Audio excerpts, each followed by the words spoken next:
The world's most expensive doctors told the millionaire that his son was destined to be in a wheelchair forever.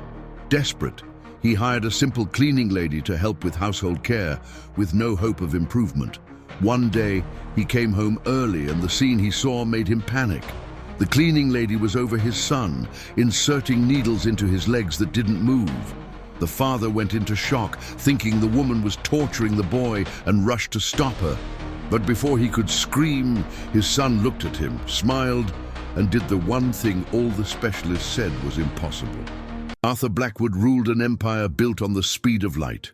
In his office in the heart of Manhattan's financial district, he was a titan, a name whispered with reverence and envy. His fortune, a colossus of digital and physical assets, moved with the agility of a predator, multiplying in stock market transactions that lasted mere seconds. He had transformed a modest initial capital into a net worth that placed him in the rare category of billionaires, a man whose touch seemed to turn data into gold. His days were a whirlwind of profitability charts, conference calls on cryptocurrency investments, and decisions that could alter the economic course of small nations. But when the door of his luxury car closed, the muffled sound of the outside world gave way to a silence none of his dollars could fill. In his mansion, a palace of glass and marble overlooking the city, stillness reigned. It was there that his true treasure and his greatest pain resided. Leo, his 10-year-old son, was the center of his universe and the symbol of his utter powerlessness. The disease, a degenerative condition so rare that doctors discussed it at conferences like a theoretical anomaly, weakened the boy's nerves day by day. His legs, which once ran through the property's extensive gardens, now rested inert on the upholstery of a state-of-the-art wheelchair.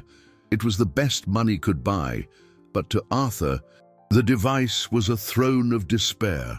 He had crossed the globe, consulted specialists whose fees were astronomical, funded research, and built entire hospital wings, all in vain. The final sentence was unanimous: a life of limitations, a body prisoner to itself. A widower for 5 years, Arthur carried the grief for his wife and the agony of watching his son, the last spark of his beloved's light, slowly fade.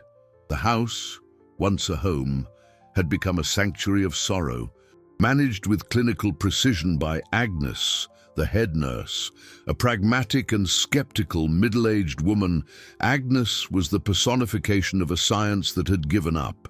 She oversaw the routine of medications and palliative physical therapy with an efficiency that left no room for false hope, an approach that Arthur, in his darkest days, appreciated for its brutal honesty. It was in this environment of calculated resignation that a new cleaning lady was hired, a trivial necessity to maintain the immaculate appearance of the vast residence. Her name was May. She arrived on a grey morning, small and discreet, moving with a silent grace that made her almost invisible. She was an immigrant. That was all the cleaning agency had disclosed. Her hands were delicate, but her eyes carried the depth of an ancestral knowledge, a wisdom not found on any resume. While Agnes saw in Leo a terminal clinical case, a set of symptoms to be managed, May saw something entirely different. Her eyes didn't fix on the wheelchair or the atrophied muscles. She saw through the fog of illness to a blocked energy, a life flame that flickered, stubborn, refusing to be extinguished. As she cleaned the polished marble floor of the boys' room, her gaze lingered on Leo's pale, motionless feet. Agnes watched her from the doorway with an air of disdain. To her, May was just another cog in the household machine, insignificant. But for an instant, May's gaze met Leo's, and a silent understanding seemed to pass between them, a spark in the stillness. It was then that she noticed it, something that science and Arthur's vast wealth had completely overlooked, a thread of energy, faint as a spider's web but undeniably present, pulsing beneath the boy's skin. In the days that followed, May moved through the mansion like a shadow carrying light. She performed her duties with quiet efficiency, but her thoughts remained in the upstairs room, With the boy whose eyes held a sadness too old for his years, the energy she had sensed in him was weak, an underground stream nearly run dry, but it still flowed. Agnes, on the other hand, seemed to have a radar for unsolicited compassion. She watched May with hawk-like eyes, her rigid posture an impassable barrier between the personal and the professional. "The boy needs rest, not distractions," she said one afternoon, her voice as sharp as broken glass when she found May lingering a second too long to adjust a pillow near Leo. May merely nodded, her face a mask of serenity, but inside, her heart ached at the coldness that enveloped the child. She understood that Agnes's attitude was not born of malice, but of a hope that had soured into defensive pragmatism. It was the armor of someone who has seen the battle lost too many times. Meanwhile, miles away, atop his skyscraper, Arthur Blackwood continued his dance with the markets. That week, he orchestrated the acquisition of a promising tech startup, a bold move that added hundreds of millions of dollars to his already vast fortune. The profit was celebrated with champagne by his team, but for Arthur, the taste was hollow. On his desk, next to a monitor displaying the cash flow of his businesses, was a single photograph, his late wife, Sarah, laughing as she held a small Leo on her shoulders, both bathed in golden sunlight. That picture was from a time when his wealth meant security and possibilities, not a useless arsenal against an invisible enemy. All his capital, all his investments, and his acclaimed ability to anticipate the future couldn't buy back a single one of his son's steps. The weight of that powerlessness was a liability no amount of assets could balance. At the end of the first week, an opportunity arose. Agnes was called away for an emergency meeting at the hospital, leaving Leo under the supervision of a junior nurse who was more interested in her phone. May, finishing her cleaning in Leo's room, felt it was the moment. Her heart pounding, she approached the wheelchair. "Hello, Leo," she said softly, her voice little more than a whisper. The boy looked up, surprised to be addressed so directly and gently. From her cloth bag, May took out a small, dark glass bottle. "My grandmother used to say that the feet are the roots of the body. If the roots are warm, the whole tree feels better." She showed him the bottle. With a hesitant permission, granted by a barely perceptible nod from the boy, she knelt. She poured a few drops of a thick oil into her hands, and a warm scent of ginger and cinnamon filled the sterile air of the room. With firm, reverent touches, she began to massage Leo's cold, pale feet. It wasn't a clinical massage, but an act of communication, a silent conversation with the sleeping nerves. Under her fingers, the boy's skin seemed to gain a hint of color. He let out a sigh, a sound of pure relief, and his shoulders, always tense, relaxed for the first time in months. It was at that exact moment that the door opened. Agnes stood there, her face a storm of indignation. "What do you think you're doing?" she hissed. "Do you think a massage is going to cure a neurological disease?" Her voice echoed through the silent room, but before May could answer, the boy did something he hadn't done in a long time. He slept, a deep, peaceful sleep, right there in his chair, free from the spasms that haunted his nights. Agnes fell silent, her skepticism waging a visible battle against the evidence of peace on the child's face. The silence that settled in Leo's room was thick and charged. Agnes, recovering from the initial shock, reassembled her facade of authority, her lips pressed into a thin line. "That was a coincidence," she declared, her voice low and controlled, as if trying to convince herself as much as May. "His sedative cycle was scheduled to begin. You will not touch the patient again. Understood? Your duties are strictly limited to cleaning." May met the nurse's hard gaze and inclined her head in a gesture of respect and acquiescence. There was no point in arguing. The peace on the boy's face was all the justification she needed. She gathered her cloths and the small bottle of oil, leaving the room with the same discretion she had entered, leaving Agnes alone with the sleeping boy and the unsettling seed of doubt planted in her methodical mind. However, for Agnes, a coincidence of that magnitude was an anomaly that threatened the order of her professional universe. The integrity of her care, built on rigorous protocols and established medical science, had been violated by an unauthorized and, in her view, dangerously folkloric intervention. As soon as the junior nurse returned, Agnes retreated to her small office, her heart still hammering with a mixture of fury and a disquiet she couldn't name. She picked up the phone.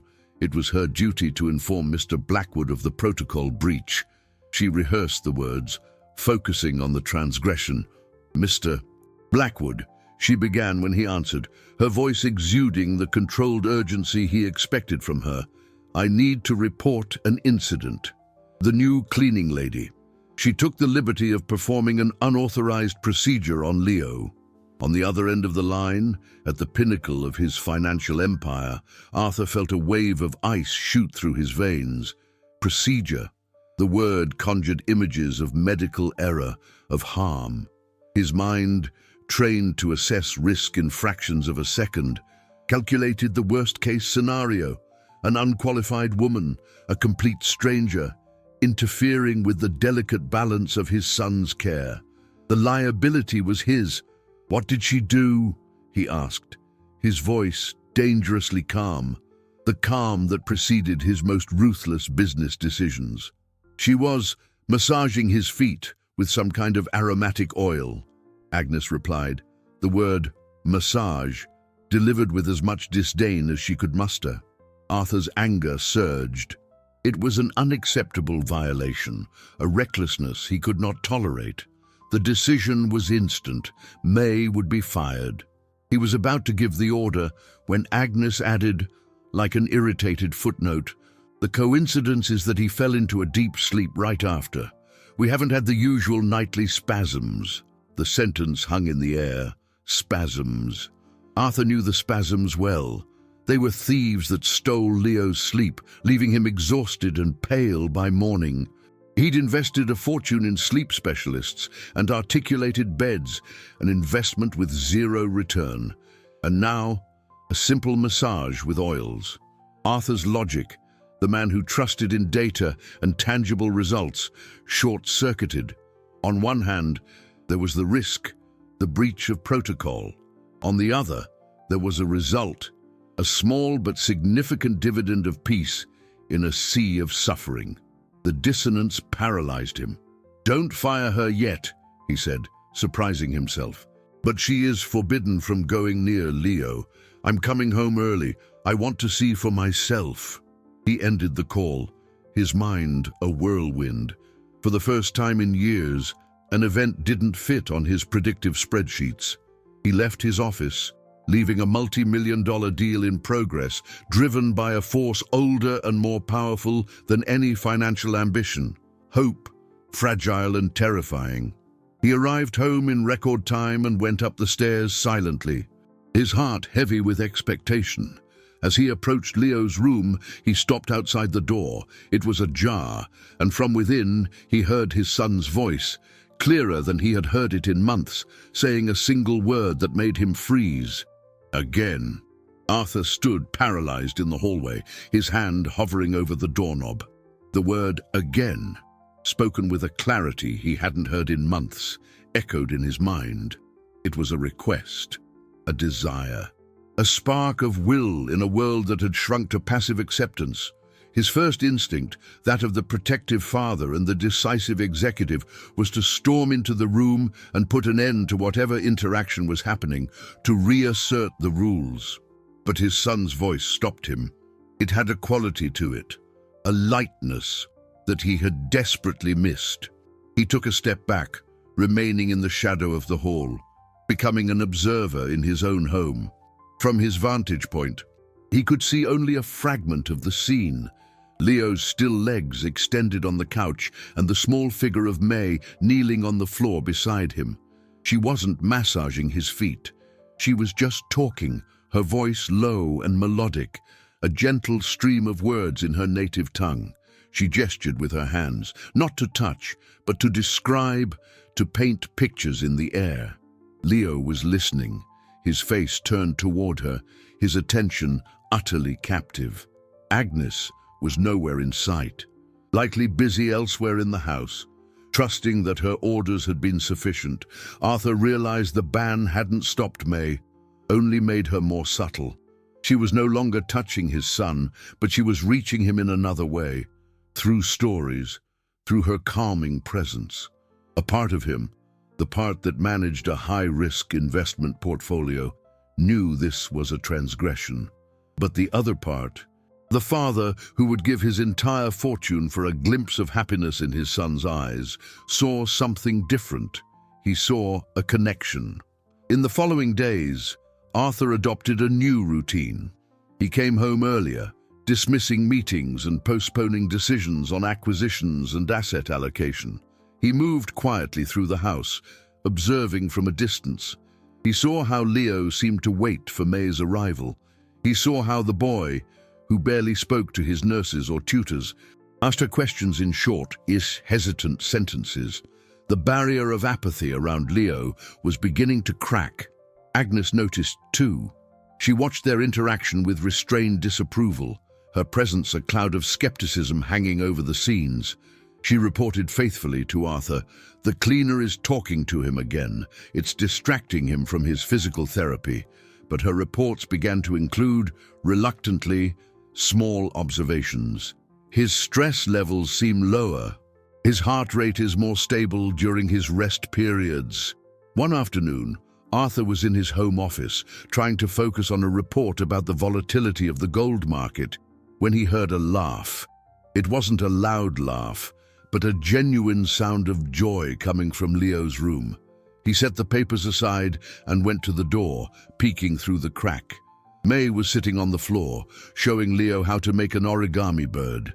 Her deft hands folded the paper with precision, while Leo's hands rested in his lap, but his eyes were shining with fascination.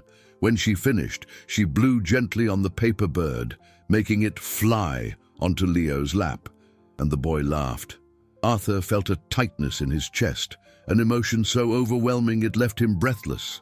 It was a mixture of joy and profound pain, the joy of seeing his son happy, and the pain of realizing that all his money, all his influence, and all his power had failed to create a moment as simple and precious as this one. It was a humbling revelation. He, the billionaire who could move financial mountains, was a mere spectator, while a cleaning lady, with nothing but her hands and her heart, was rebuilding his son's spirit, piece by piece. He backed away from the door before they could see him, the report on gold forgotten on his desk. He realized he had invested in everything except what truly mattered. The return on investment for that laugh was infinite. He knew then that he had to understand who this woman was, not the cleaner, but the person who was, against all odds, bringing light back into his dark house. He decided that tomorrow he wouldn't just observe, he would act.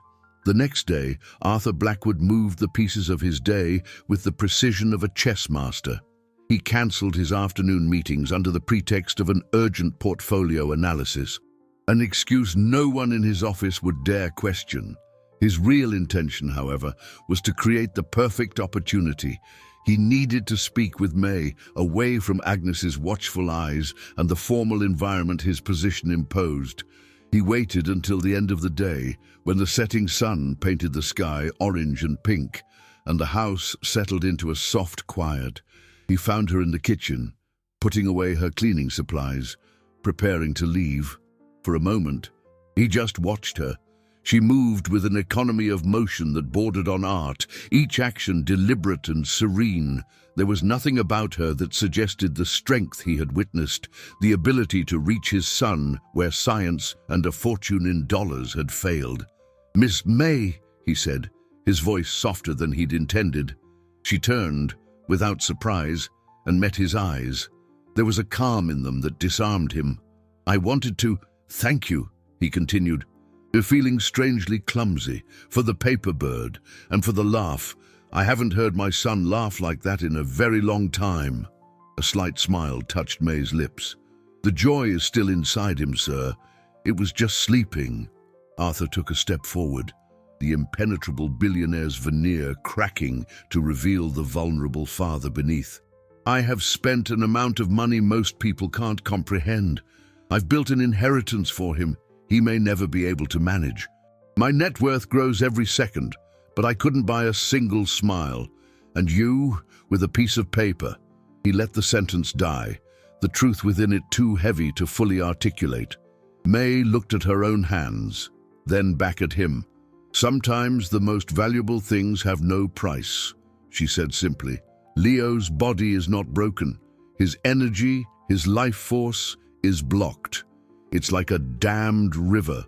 The water is still there, but it cannot flow.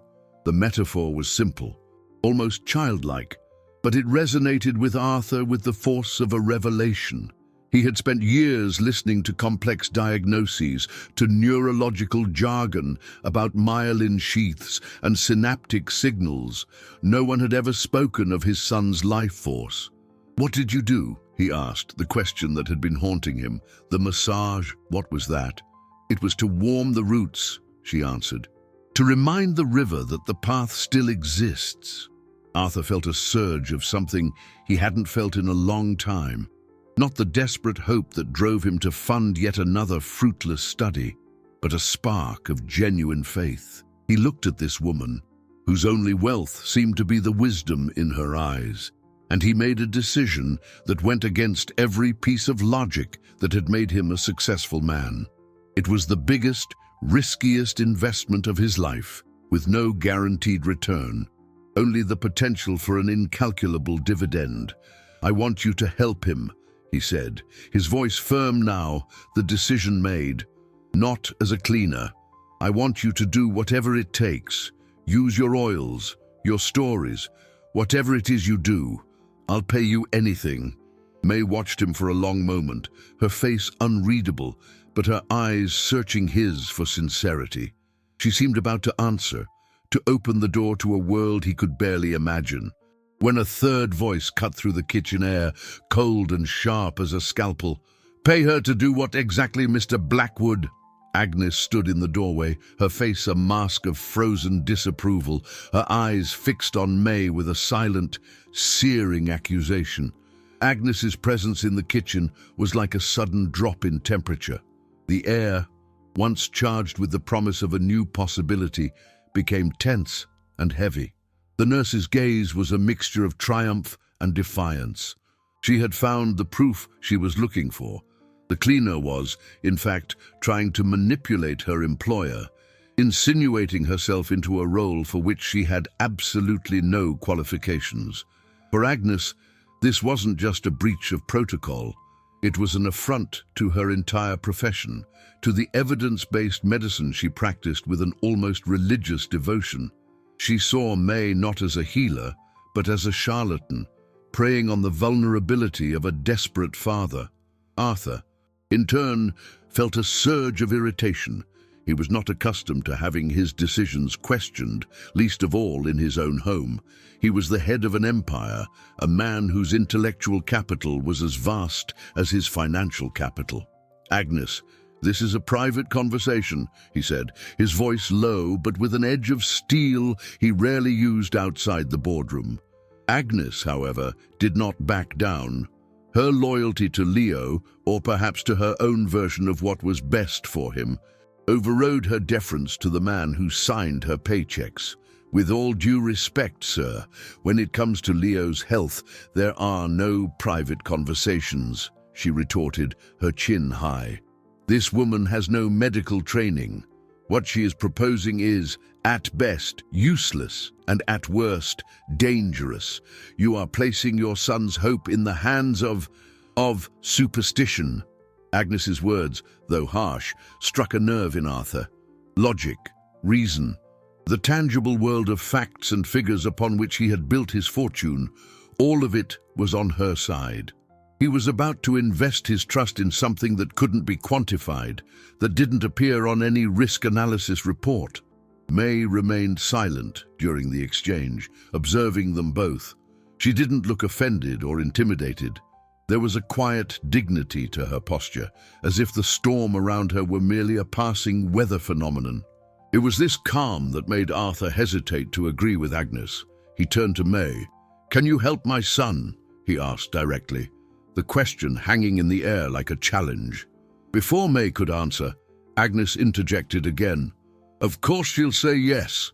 What do you expect? There's a lot of money at stake, an inheritance that—" Arthur cut her off, his patience finally snapping.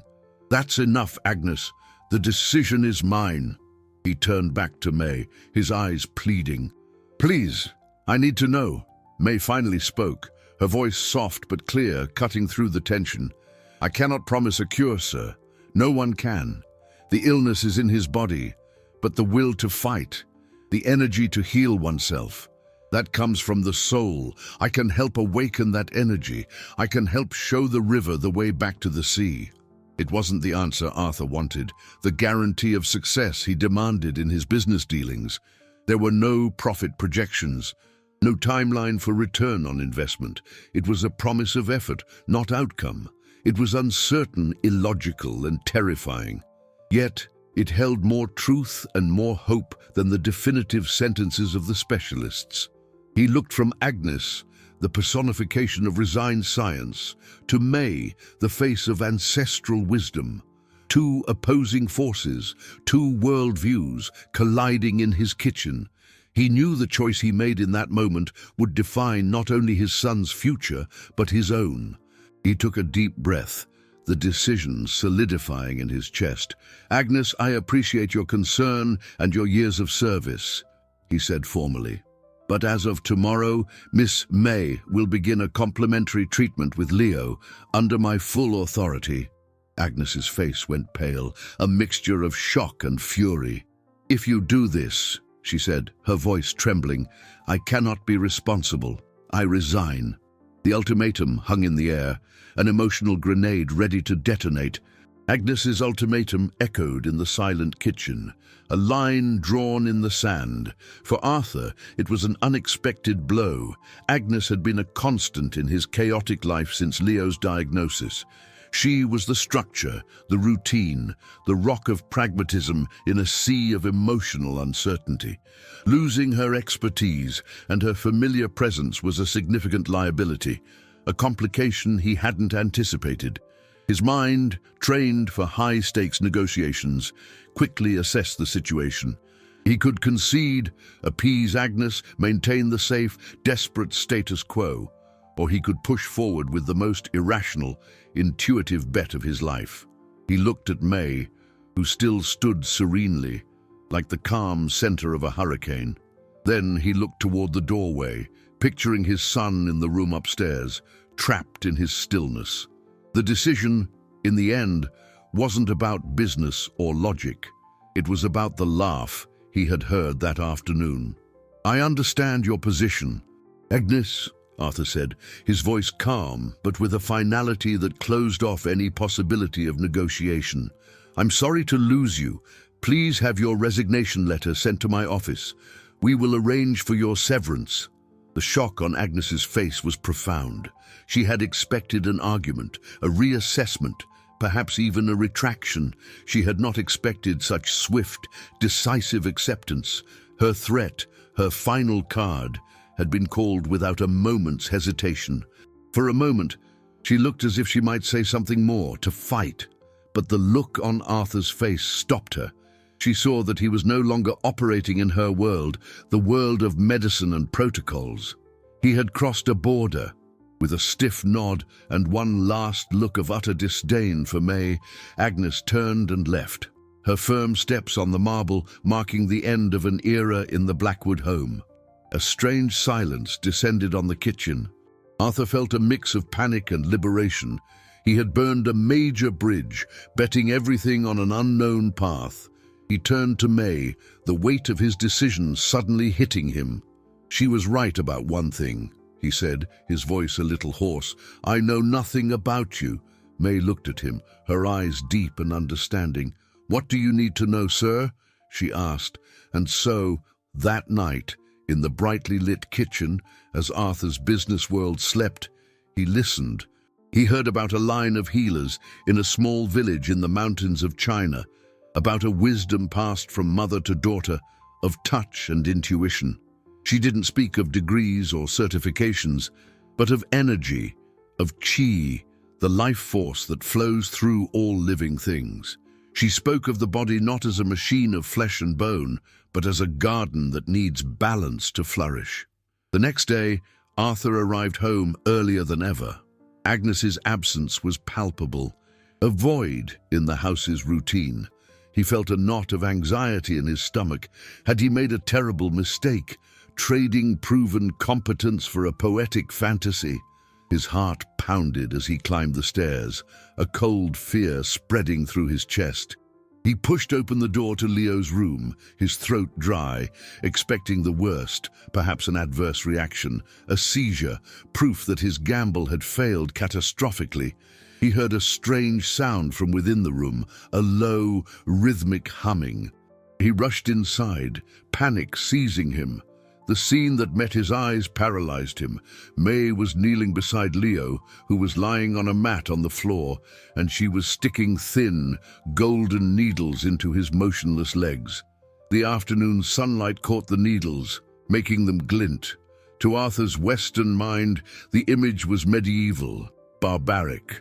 He thought it was an act of madness, of torture. The world seemed to spin. He fell to his knees in the doorway. A silent scream caught in his throat, his heart breaking with the certainty that he had delivered his son into a nightmare. But then, through the blur of his panic, he saw it. His son's big toe twitched, a tiny, almost imperceptible movement, like the flutter of a butterfly, but it was a movement. This wasn't torture, it was acupuncture.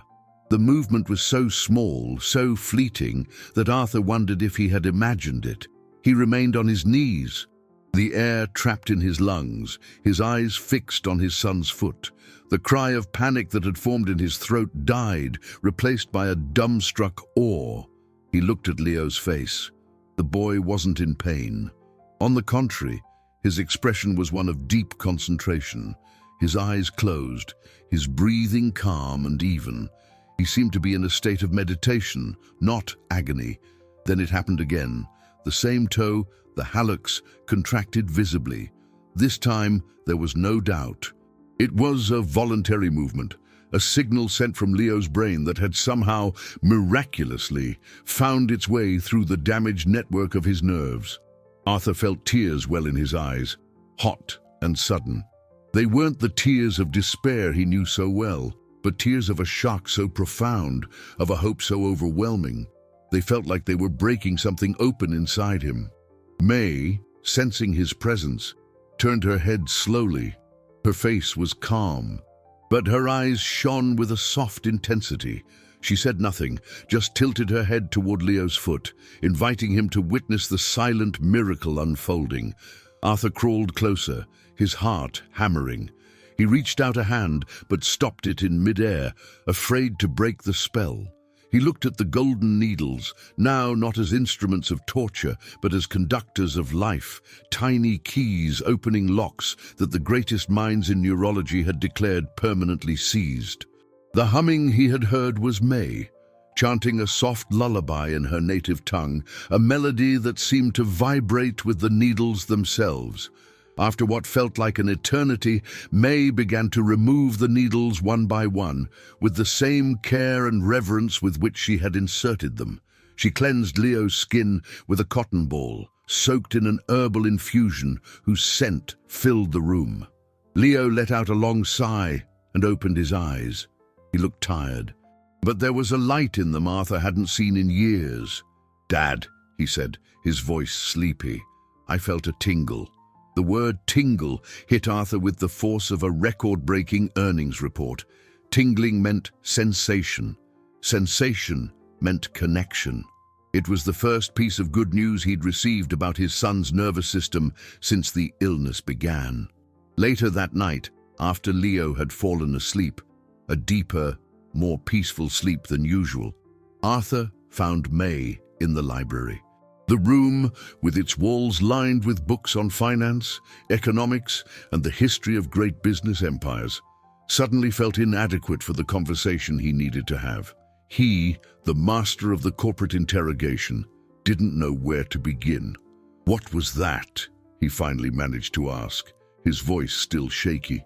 I thought you were hurting him."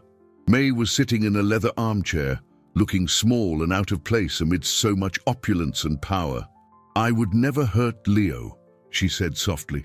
"The body is like a land with rivers. Sometimes branches and stones block the flow of water.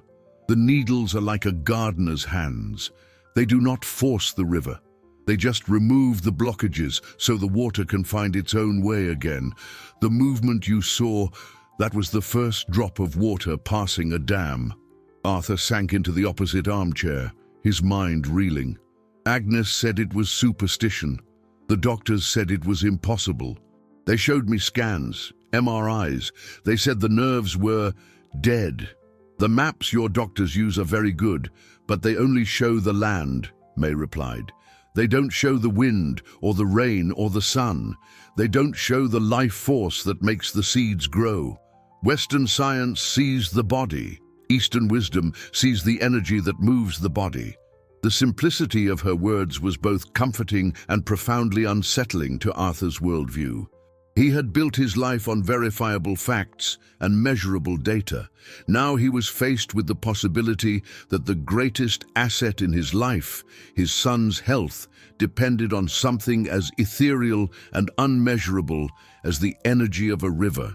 He looked at May, the woman who cleaned his house to survive, and realized he was in the presence of a kind of wealth and power he had never imagined. "Who are you, May?" he asked, his voice filled with a new kind of respect. "Really? Who are you?" Arthur's question hung in the library air, stripped of the CEO's authority and imbued with the humility of a father searching for answers. He was no longer interested in the resume from the cleaning agency. He wanted to understand the source of the knowledge, the calm and the power that seemed to emanate from May. She didn't answer right away. Instead, her eyes drifted over the spines of the books, the leather-bound volumes that represented Arthur's empire of Western knowledge, treatises on the stock market, biographies of industrial titans, manuals on capital maximization. They were worlds as far from hers as the earth from the moon. Finally, she met his gaze again. "In my country," she began, her voice a soft thread of sound, "my family did not collect assets. Our inheritance was not of land or money, but of knowledge. For generations, since the time emperors walked the earth, my family has been the keeper of a small part of traditional medicine." She told him about her childhood, not in a bustling city, but in a community nestled in the mountains, where the rhythm of life was dictated by the seasons, not the markets. Her grandmother, a woman revered for her wisdom, didn't read stock charts. She read people's pulses, their faces, the color of their tongues. She didn't prescribe pharmaceuticals, but blends of herbs gathered on the mountainsides under the light of a full moon. "I learned to find the energy points in the body before I learned to read," May continued. "My grandmother taught me that every body is a unique universe, with its own tides and seasons. She told me that illness is just a disharmony, a song played out of tune. The healer's job is not to silence the wrong note, but to help the body find its original melody again." She told him of her training, an apprenticeship that spanned decades, of learning to feel the key with her fingertips, to differentiate its flows and blockages. She was a master of acupuncture and herbal medicine, her knowledge deep and time-tested. "Then why?" Arthur asked, the question that consumed him. "Why are you here, cleaning the floors of my house?" A veil of sadness crossed May's eyes. She spoke of upheaval, of being forced to leave her home for reasons she didn't detail, a story of hardship she summarized with a sigh. Upon arriving in this new country, she discovered her vast inheritance of knowledge was worthless. Her degrees and certifications, issued by institutions that had stood for centuries, were not recognized. To the Western world, with its bureaucracy and its regulatory boards, she was not a healer. She was an unqualified immigrant. "I needed to survive," she said simply. "Cleaning is honest work, and it allowed me to observe. Life always places us where we need to be, sir." Arthur sat in silence, absorbing the enormity of what she had told him. The irony was crushing. He, a billionaire who scoured the globe for the best talent for his businesses, who paid fortunes for consultants and specialists, had the one person who might hold the key to his son's salvation, scrubbing his flaws. The very system that had made him so successful, the one that valued certain credentials and dismissed others, had blinded him to the true treasure right under his nose.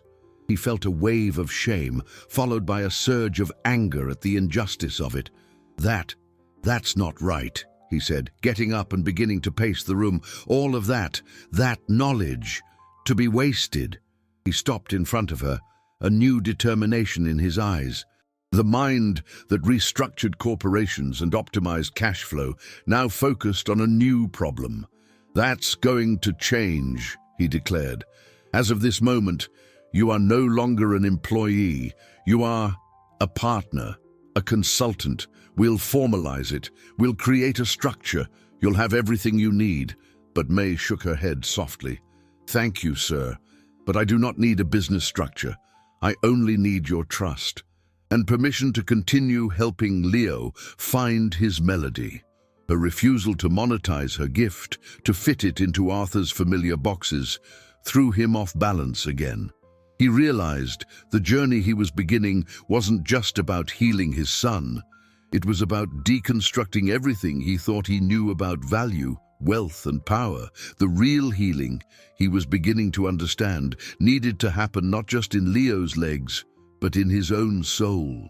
Agnes's departure and May's subsequent revelation created a seismic shift in the home's atmosphere. The sterile, time-tabled regime gave way to a more organic, intuitive rhythm. The days were no longer marked by medication schedules, but by the flow of Leo's energy. The acupuncture sessions became the new center of the daily routine. Arthur, having all but abandoned his office duties, became a devoted spectator. He watched, fascinated, as May transformed his son's room into a healing sanctuary. She burned sandalwood incense, played soft music on instruments he'd never seen, and brewed strong-smelling herbal teas that she said helped to cleanse the blood and strengthen the qi.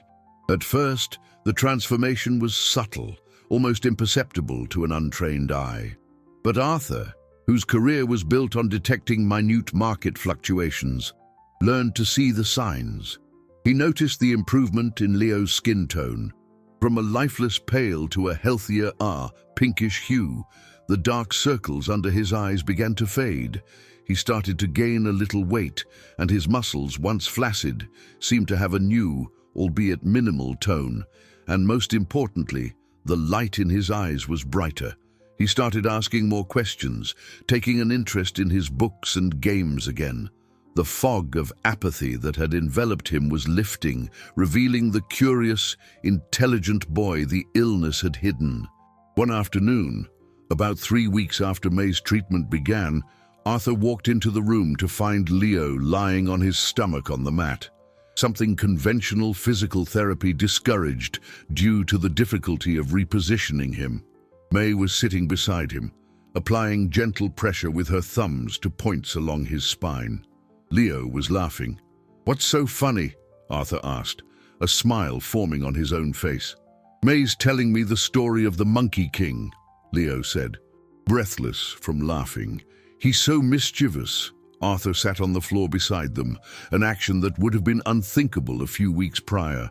He felt less like the owner of the mansion and more like a guest in a sacred space. He listened as May continued the story, her voice animated and full of inflection, and for the first time in years, He felt simply like a father spending time with his son. The value of his stocks, the dollar exchange rate, the price of gold. It all seemed meaningless compared to the sound of Leo's laughter.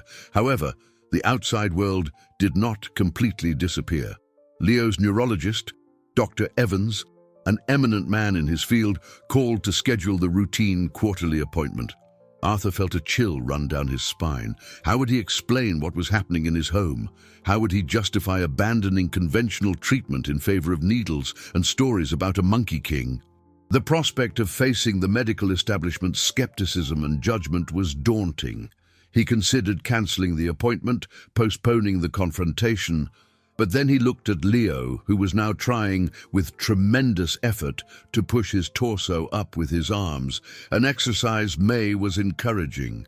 The strain was immense, but the determination on the boy's face was something Arthur hadn't seen since before the illness. He knew he couldn't hide.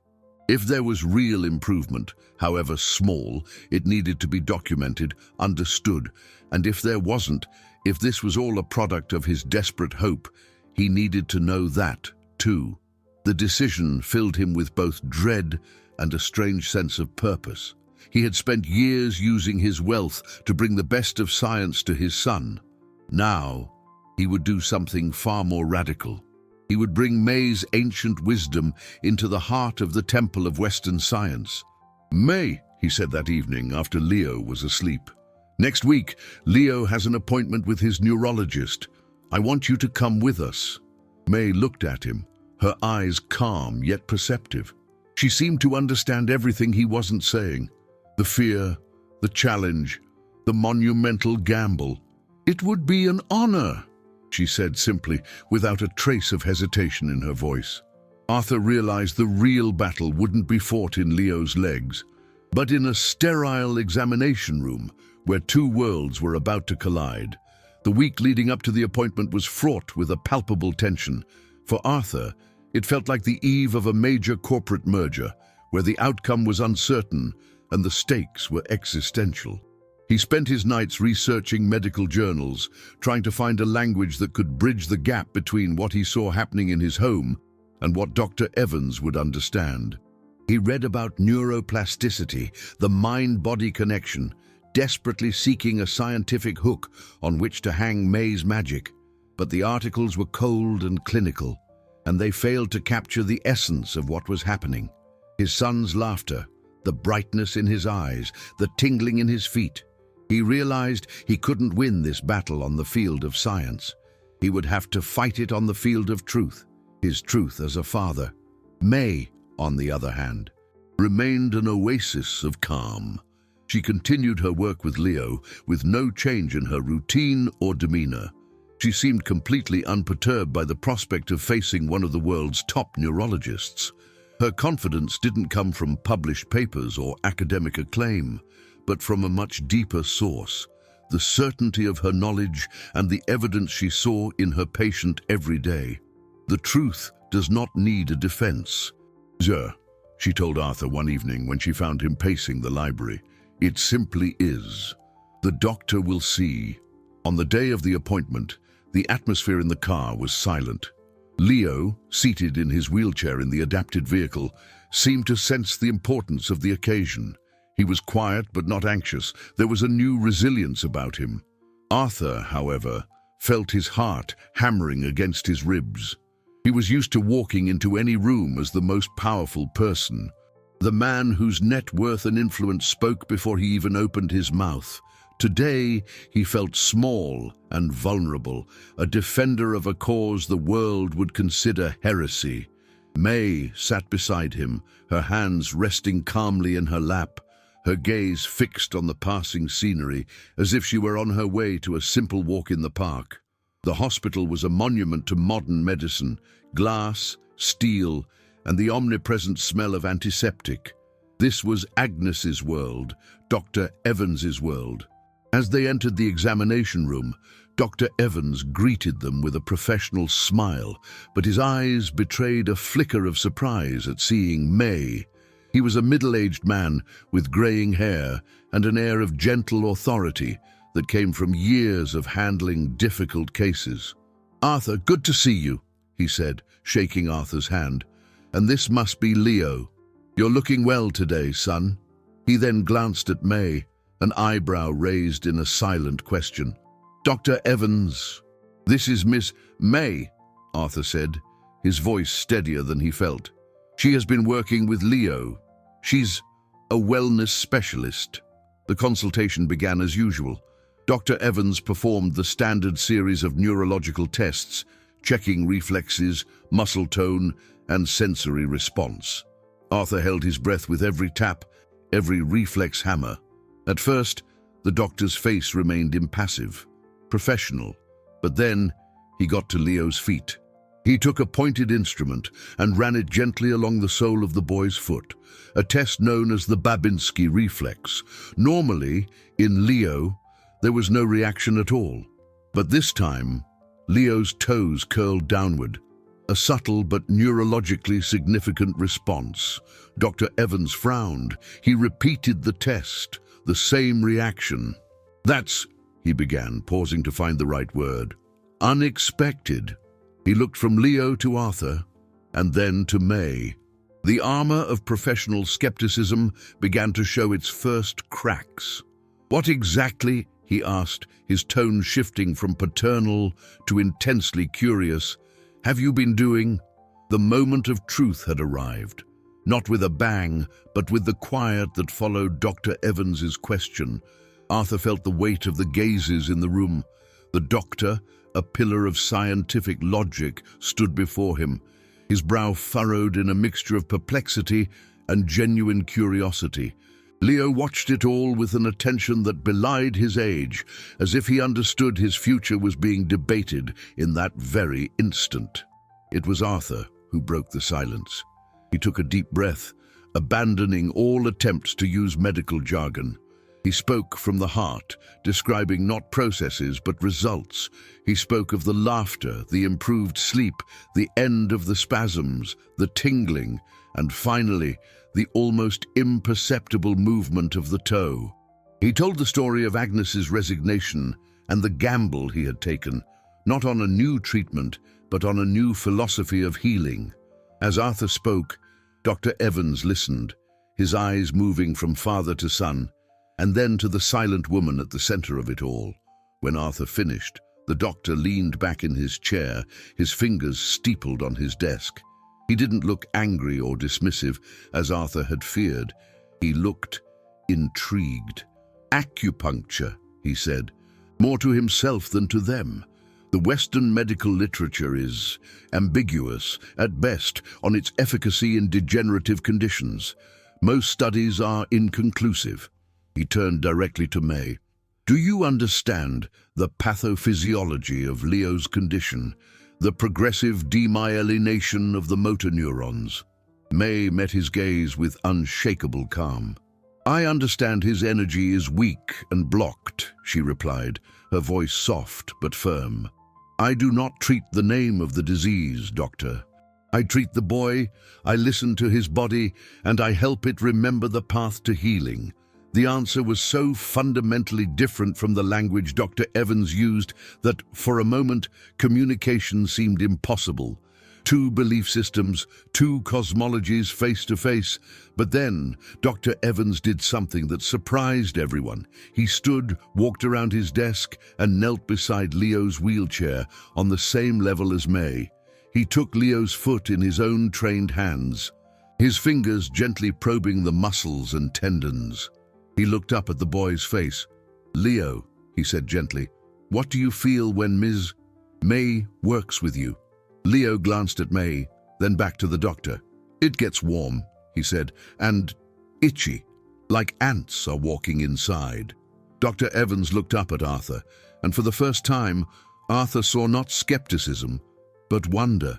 Paresthesia, the clinical term for the sensation of pins and needles, an indication that nerves long thought dormant were, in fact, attempting to fire. "Arthur," the doctor said, standing up, "I cannot scientifically endorse what is happening, but I also cannot ignore the clinical evidence right in front of my face. The reflex response, the slightly improved muscle tone, and most importantly, the patient's own testimony. He walked to the window, looking out at the bustling city below as if seeking perspective. We've been working on a new intensive physical therapy protocol using neuromuscular electrical stimulation and robotic-assisted therapy. It's experimental, but it's shown some promise in spinal cord injury cases. He turned, a new light in his eyes. We've always hesitated to try it with Leo because of the degenerative nature of his condition. The risk of overloading an already fragile system was too high. He paused, and what he said next was the true climax. The unlikely alliance Arthur had barely dared to dream of. But what if your approach, Miss May, is preparing the ground? What if you are warming the system, as you say, making it more receptive to our intervention? What if we combine them? The proposal hung in the air, revolutionary. Eastern and Western medicine, not as rivals but as allies. A new treatment, forged from mutual respect and humility in the face of the unknown. For the first time in years, Arthur felt that the vast capital he commanded could finally be used for its truest purpose, not to fight against science, but to build a bridge to a new kind of healing. The alliance between May's ancient wisdom and Dr. Evans's cutting-edge technology marked the beginning of a new era for Leo. The Blackwood Mansion, once a silent sanctuary of resignation, transformed into a hub of innovation and hope. A wing of the house was converted into a state-of-the-art rehabilitation room, equipped with the robotic exoskeleton and neuromuscular stimulation devices Dr. Evans had recommended.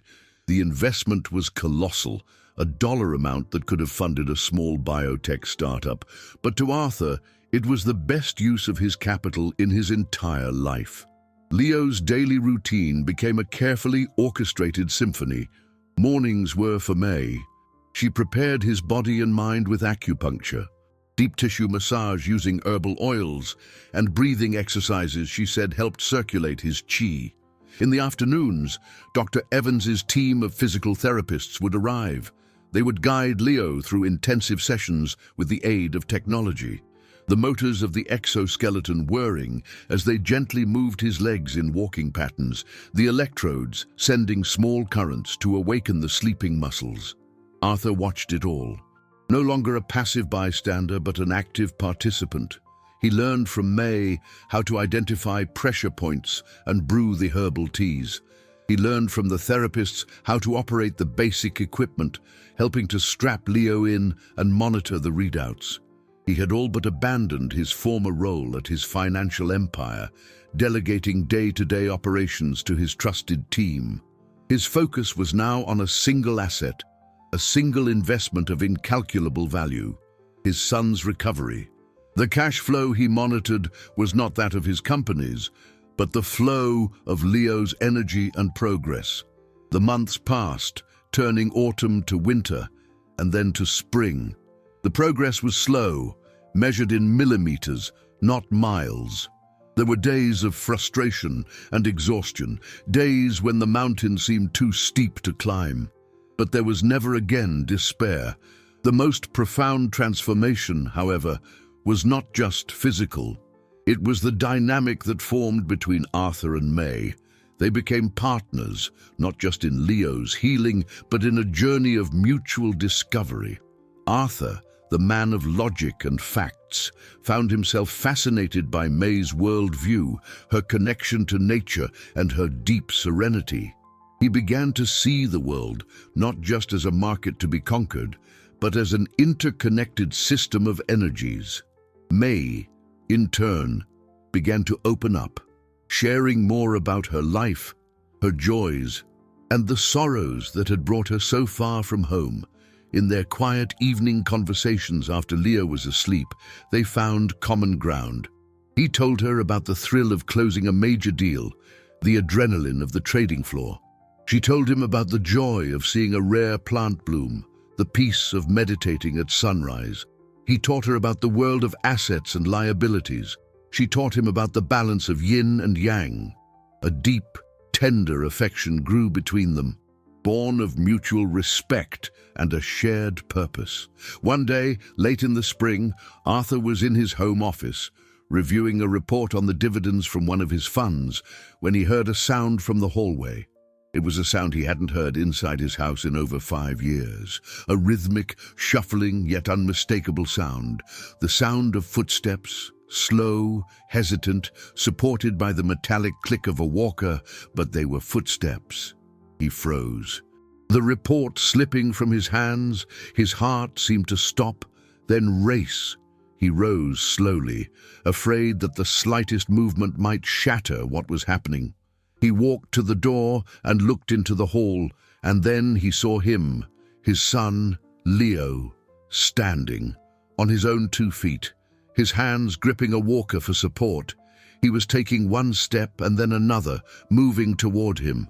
Beside him, walking without touching, was May. Her face was radiant, lit by a smile that seemed to contain all the spring sunshine. Leo looked up, sweat shining on his brow from the effort, and a triumphant grin split his face. "Dad," he said, his voice strong and clear, "look at me, I'm walking." Arthur didn't collapse from pain, but from a joy so violent and pure that it overwhelmed him, breaking through every wall of containment he had built around his heart for years. The legs that had held him up through global financial crises and the loss of his wife simply gave out from the weight of this miracle. He fell to his knees on the marble floor, and the sound of his sobs mixed with the metallic click of Leo's walker. It was not a sound of weakness, but of complete surrender to a happiness he thought he had lost forever. Leo continued his slow, determined advance, each step a monumental victory, until he reached his father. He let go of the walker with one hand and placed it on Arthur's shoulder. It was a hesitant touch, but firm. Arthur looked up, his face streaked with tears, and saw his son's face, the face of a hero. He hugged him, wrapping his arms around the boy's legs, his face pressed against his waist, feeling the muscles that had fought so hard to move. There were no words, only the universal language of love and gratitude. After a long moment, Arthur got to his feet, his own legs still shaking.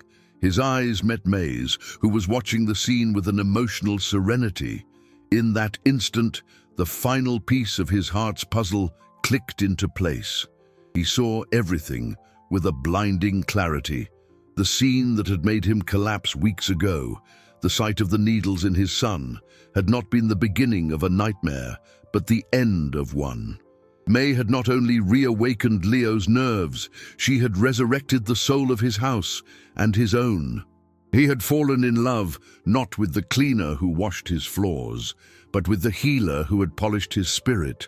He had fallen in love with the woman who, with her needles of hope, had stitched together his son's future. He walked to her, stopping just a foot away. The vast business vocabulary he commanded, the words that could move markets and seal multi-million-dollar deals, failed him. "May," he began, his voice hoarse, "I have spent my life building an empire of things, assets, stocks, property. I thought that was the definition of wealth. I thought the greatest inheritance I could leave my son was a fortune. But I was wrong." He took her hands in his. They were delicate hands, but he could feel in them the strength that had moved a mountain. "You taught me what true value is. It's not in vaults or bank accounts. It's in this moment. It's in the sound of my son's footsteps in the hallway." He looked deep into her eyes, wanting her to see the sincerity in his soul. "I asked you to help him, and you did. Now, I'm asking you to help me. Help me build a life, not just a balance sheet. Stay, May, not as an employee, not as a consultant. Stay as my partner. Stay as the woman who